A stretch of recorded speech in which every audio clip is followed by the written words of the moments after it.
Il y a 6 mois, HTC présentait son premier smartphone sous Android équipé d'un processeur dual-core, le Sensation, et il revient donc aujourd'hui avec le Sensation XE, qui intègre cette fois-ci un processeur un petit peu plus puissant et surtout la technologie Beats Audio, donc au niveau du son, pour avoir un lecteur musical un petit peu plus performant.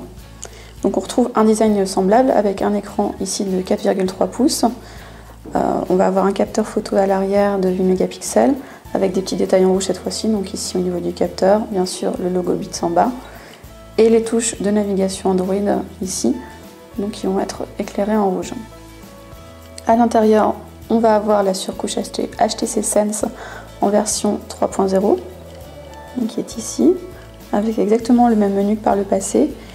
Et on a non plus un processeur cadencé à 1,2 GHz, mais à 1,5 GHz.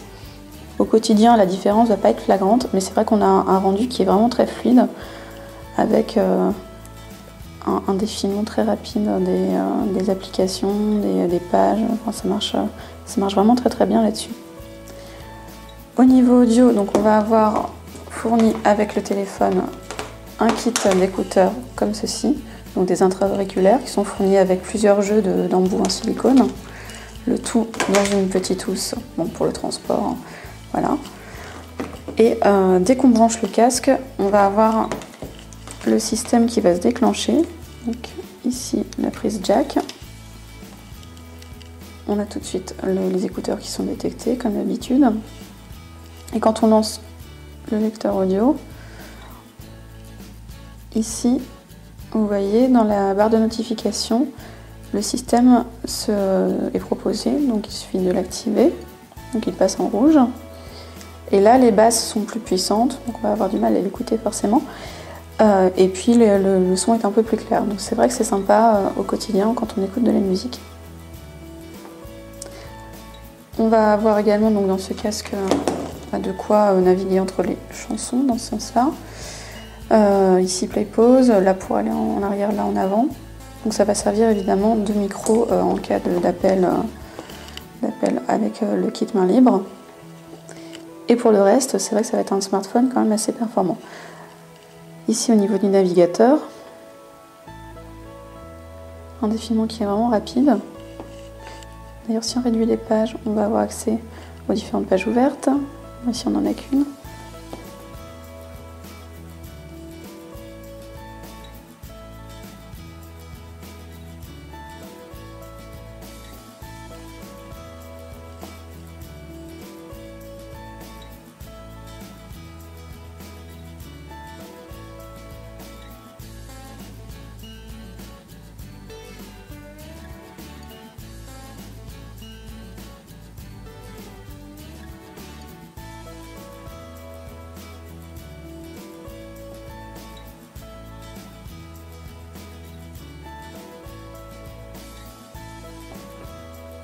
Pour en revenir au lecteur musical, donc on va avoir comme d'habitude le classement, soit par artiste, soit par album, les playlists, bon, l'ensemble des chansons. Et donc on voit disparaître les réglages de l'égaliseur qui sont forcément inclus avec ce mode automatique en fin de compte qui arrive avec le casque. Sachant que ça fonctionne aussi avec des casques d'autres marques. Nous on a essayé et ça marchait sans problème. Donc c'était détecté comme si c'était un casque Beats Audio. Donc là si on veut changer quelque chose en fin de compte, au niveau des effets sonores, on va avoir seulement ces deux choix-là qui vont être proposés.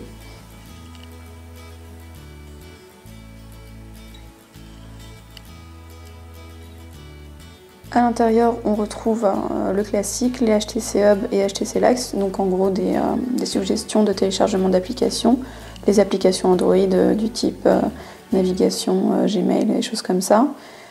Les petites choses en plus, le miroir, histoire de ne pas sortir son miroir de poche dans les transports en commun.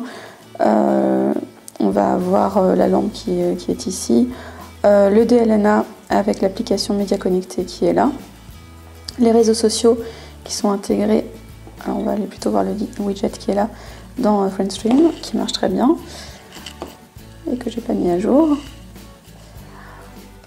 Ici HTC Watch, c'est pour télécharger des vidéos à la demande, donc assez utile sur un smartphone de cette taille. D'ailleurs si on va dans la galerie qui est juste en haut. Hop. On va avoir donc pas mal de formats pris en charge au niveau vidéo.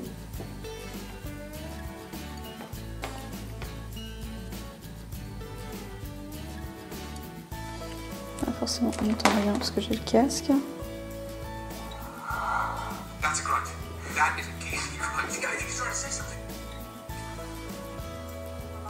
La qualité d'image est vraiment au rendez-vous.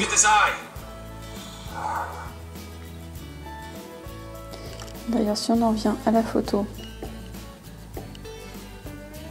on a les petits logos. Alors, je sais pas si on va le voir, qui pivotent. C'est toujours pratique en fonction du sens dans lequel on oriente son écran. On va avoir divers modes. Alors ici,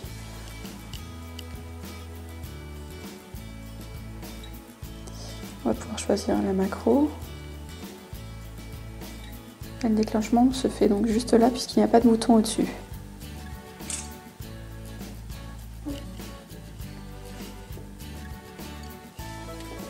Après la capture, on a le choix de partager ses photos.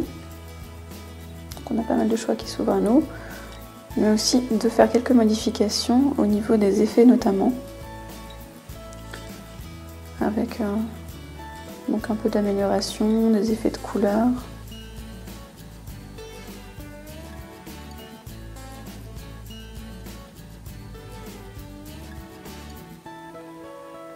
Bon, après tout est question de goût, sachant qu'on peut également ajouter des effets avant la capture.